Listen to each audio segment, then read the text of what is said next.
Hi everyone, मैं गौरव कुमार और स्वागत करता हूं हमारे इस चैनल ग्रीशा एकेडमी में। और आज हम पढ़ने वाले हैं chapter number 5 linear equation in two variable के last example, that is practice set 5.2 के लास्ट एग्जांपल एग्जांपल 9 एंड 10 इस लेक्चर में हम कवर करने वाले हैं। तो चलिए दोस्तों, बिना किसी देरी के स्टार्ट करते हैं प्रैक्टिस सेट 5.2 और 5.2 के last example, that is example number 9 and example number 10।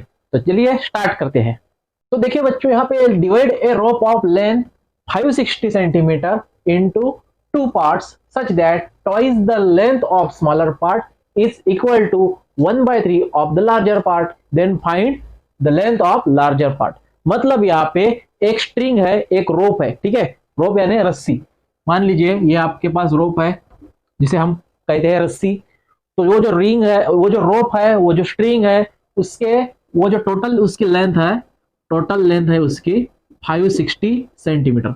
आपको यहाँ पे 560 सेंटीमीटर उसकी लेंथ दे रखी है, ठीक है। अब उसके अगर हमने दो इक्वल पार्ट या फिर दो टुकड़े कर दीजिए, उसके दो पार्ट्स कर दिए, तो ये हो गया आपका स्मॉलर पार्ट, ये हो गया स्मॉलर पार्ट और ये हो गया लार्जर पार्ट, ठीक है। तो स्मॉलर पार्ट को हम कंसिडर करेंगे एक्स से और लार्जर पार्ट है उसको हम कंसिडर करेंगे वाई से।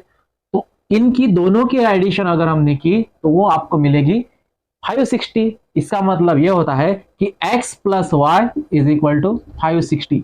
ये बनेगा आपका पहला equation, that is equation in two variable, linear equation in two variable, ठीक है। यहाँ पे पहली कंडीशन देखिए बच्चों, ये जो पहली कंडीशन है डिवाइड ए रोप, मतलब एक जो दोरी है, ये जो रस्सी है, divide a rope of length 560 centimetre into two parts. मतलब जो रोप है उस रोप के दो टुकड़े कर दिए, एक टुकड़ा स्मॉलर पार्ट में और एक टुकड़ा लार्जर पार्ट में, ठीक है। और दोनों की कुल मिला के एडिशन आती है 560 सेंटीमीटर। तो हम यहां पे लिखेंगे कि let x be a smaller part and y be a larger part, ठीक है। x को हमने कंसिडर किया स्मॉलर पार्ट से, x को हमने कंसिडर किया स्मॉलर पार्ट से और y को कंसिडर किया लार्जर पार्ट। तो आपको find the length of larger part, मतलब आपको y की वैल्यू फाइंड करनी है, आपको larger part length of larger part find करना है, मतलब आपको यहाँ पे y की वैल्यू फाइंड करनी है, ठीक है। तो मैं यहाँ पे लिखता हूं ये जो x plus y is equal to 560, ये होगी आपकी फर्स्ट कंडीशन। तो मैं यहाँ पे लिखूंगा according to first condition smaller part and larger part, इनकी एडिशन हमने की तो आपको 560 सेंटीमीटर मिलेगा। दैट इज इक्वेशन नंबर 1, ठीक है। ये हो गया आपका equation number 1, that is x plus y is equal to 560, equation number 1। अब सेकंड कंडीशन देखिए, अब यहां से स्टार्ट होती है आपकी second condition, twice the length of smaller part. Twice यानी डबल, जो स्मॉलर पार्ट है उसकी कर दी हमने ट्वाइस, तो twice of smaller part, twice of smaller part हो जाएगा 2x, ठीक है। स्मॉलर पार्ट है x, इसका ट्वाइस मतलब 2x and 1/3 of larger part.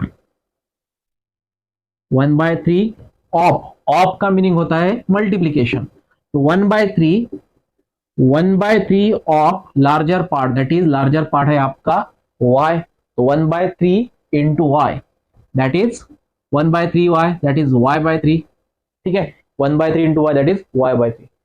तो इनका यह कहना है कि twice the length of smaller part is equal to 1/3 of the larger part, मतलब twice the length of smaller part आपका है according to second condition, twice the length of smaller part मतलब 2x इज यानी is equal to 1/3 of the larger part, that is y/3। ये होगी आपकी second condition that is twice the length of smaller part that is 2x is यानी is equal to 1/3 of larger part that is y/3 that is your equation number. या फिर हम इसे solve करेंगे तो 3 का मल्टीप्लीकेशन 2x के साथ दैट इज 6x, ये प्लस y इधर चलाया मतलब minus y is equal to यहाँ पे कुछ नहीं मतलब 0, और ये हो गया आपका equation number 2 that is 6x minus y is equal to 0। ये हो गया आपकी फर्स्ट सेकंड कंडीशन। और इक्वेशन 1 एंड इक्वेशन 2 को अगर आप कंपेयर करते हो तो यहाँ पे coefficient of y is 1 and coefficient of y is -1, तो हम यहाँ पे एडिंग इक्वेशन 1 एंड 2 लिखेंगे। एडिंग इक्वेशन 1 एंड 2, इक्वेशन 1 को 2 के साथ ऐड कर देंगे तो आपको मिलेगा x plus y is equal to 560 and 6x minus y is equal to 0 that is 6x plus x 7x y plus y cancel and 560 plus 0 that is 560 that is x is equal to 560 upon 7, x is equal to 80, x मिलेगा आपको 80 that is 560 divided by 7, तो 7 8 56 that is 80। ठीक है, x की value आपको मिलेगी 80।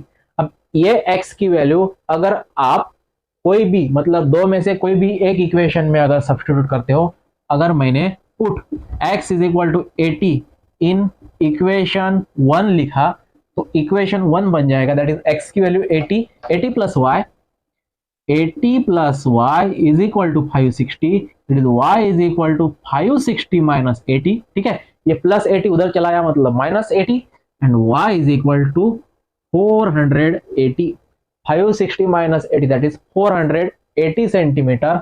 ये हो गई आपकी लेंथ ऑफ लार्जर पार्ट। तो हम यहाँ पे लिखेंगे therefore length of larger part को हमने डिनोट किया था y से और y की वैल्यू है 480 सेंटीमीटर। इसका मीनिंग ये होता है कि आपको यहाँ पे लार्जर पार्ट जो है length of larger part that is y and y की वैल्यू यहाँ पे 480 सेंटीमीटर आ रही है। इसका मीनिंग ये होता है कि जो दो टुकड़े किए थे हमने, दो पार्ट्स किए थे, रोप के दो पार्ट्स किए थे, स्मॉलर पार्ट था 80 सेंटीमीटर और लार्जर पार्ट है 480 सेंटीमीटर।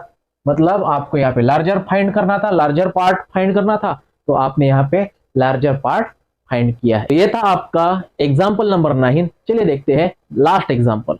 10th एग्जाम्पल देखिए बच्चों, in an competitive examination there were 60 question. एक कॉम्पिटिटिव एग्जामिनेशन में 60 क्वेश्चन है। ठीक है, total questions are 60। The correct answer would carry 2 marks.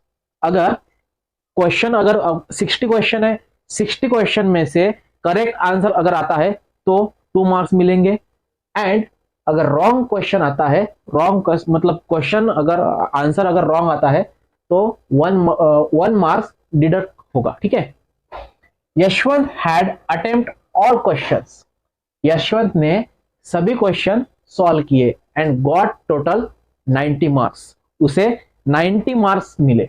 Then how many answer did he get wrong, मतलब उसके कितने आंसर, मतलब यशवंत के कितने आंसर रॉन्ग हुए, ये आपको यहाँ पे फाइंड करना है।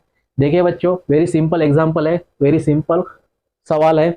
एक कॉम्पिटिटिव एग्जामिनेशन है, उसमें टोटल 60 मार्क्स की वो एग्जामिनेशन थी। 60 मार्क्स में से 60 क्वेश्चन की वो एग्जामिनेशन थी। ठीक है, टोटल क्वेश्चन उस एग्जामिनेशन में 60 थे।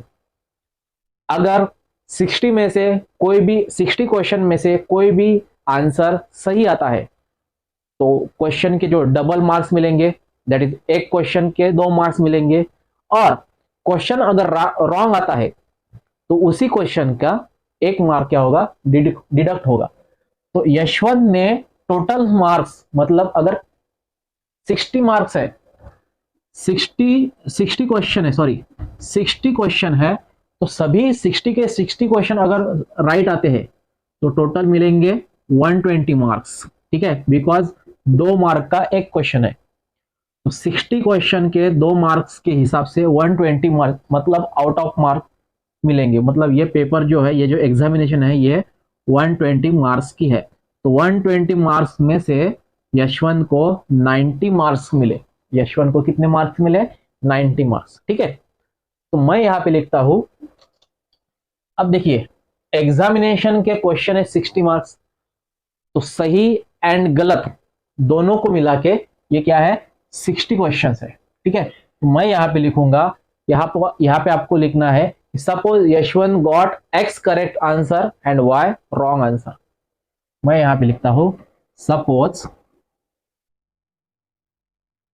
Yashwant Yashwant Yashwant got x correct marks and y wrong marks। Yashwant को x करेक्ट मतलब जितने भी उसके करेक्ट आंसर आए, अब करेक्ट आंसर कितने आए ये हमको नहीं पता, तो इसीलिए हमने उसे x को डिनोट कर लिया, x से डिनोट कर लिया। जो भी करेक्ट आंसर आ रहे हैं उसके, उस करेक्ट आंसर को हमने x से डिनोट किया। एंड रॉन्ग आंसर कितने आए ये भी हमको नहीं पता, तो इसीलिए हमने रॉन्ग आंसर को कर लिया हमने y से डिनोट। अब correct answer and wrong answer दोनों को मिला के टोटल क्वेश्चन है, टोटल क्वेश्चंस आर 60। तो अकॉर्डिंग टू फर्स्ट कंडीशन आपकी पहली कंडीशन बन जाएंगी correct plus wrong question is equal to 60 total question. ठीक है, correct question plus wrong question दोनों को मिला के 60 क्वेश्चन है, ये बन जाएंगे आपकी पहली condition, that is equation number 1। ठीक है, अब हम यहां पे लिखेंगे कि सपोज फॉर एक्स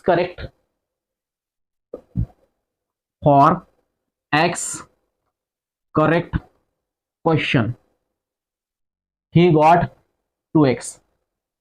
मतलब x करेक्ट मार्क, जो ये जो x क्वेश्चन है, ये क्वेश्चन है करेक्ट का, अगर करेक्ट क्वेश्चन रहता है तो उसे 2 मार्क्स मिलेंगे, मतलब 2x।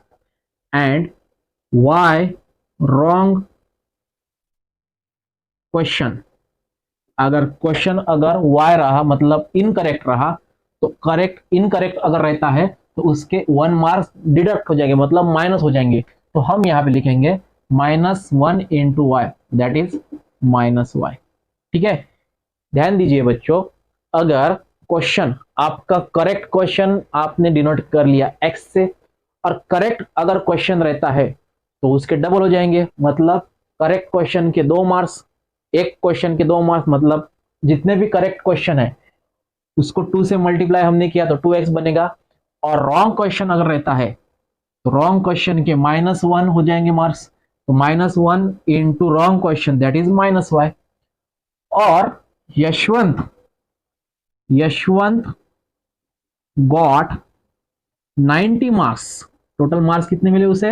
90 मार्क्स मिले, मतलब correct question and wrong question मिला के that is 2x plus -y is equal to 90।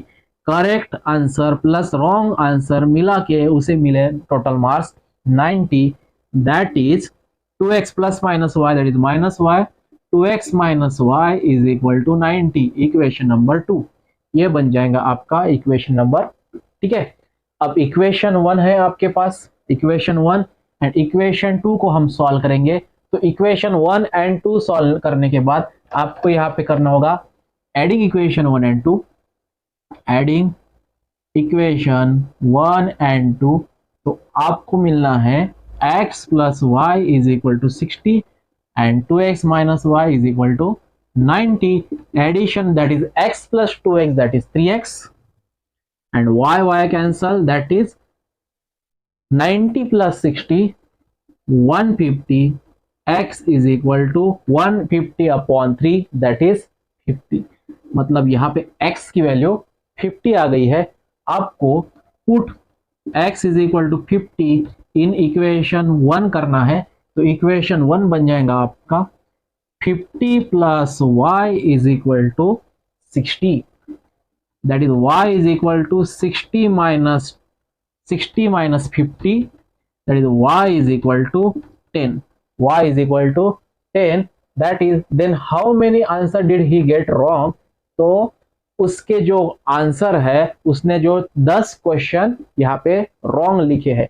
हमने y को कंसिडर किया था रॉन्ग मार्क्स से, रॉन्ग क्वेश्चन से, या फिर रॉन्ग आंसर। हाँ, तो y को डिनोट किया था हमने y मार्क्स से, तो उसे 10 रॉन्ग आंसर यशवंत ने, मैं यहां पे लिखता हूं यशवंत गॉट 10 इनकरेक्ट या फिर रॉन्ग, 10 रॉन्ग मार्क्स, मतलब यशवंत को 10 रॉन्ग मार्क्स मिले, 50 राइट मार्क्स मिले। ठीक है, तो इसी प्रकार बच्चों आपका example number 10 and example number 9 हमने इस लेक्चर वीडियो में आपको कवर करा के दिया है। उम्मीद करता हूं कि आपको ये 2 एग्जाम्पल अच्छी तरह समझ में आए होंगे, और इसी के साथ आपका जो चैप्टर है चैप्टर नंबर 5 लीनियर इक्वेशन इन 2 वेरिएबल, हम यहाँ पे एंड करते हैं। प्रॉब्लम सेट 5 वो आपको खुद करना है, प्रॉब्लम सेट 5 वो आपके प्रैक्टिस के लिए है। ठीक है, तो उम्मीद करता हूं आप वो उसे अच्छी तरह सॉल्व कर पाएंगे। और इसी के साथ हम ये जो chapter number 5 linear in equation in 2 variable and करते हैं। मिलते हैं नए लेक्चर वीडियो के साथ, तब तक के लिए धन्यवाद।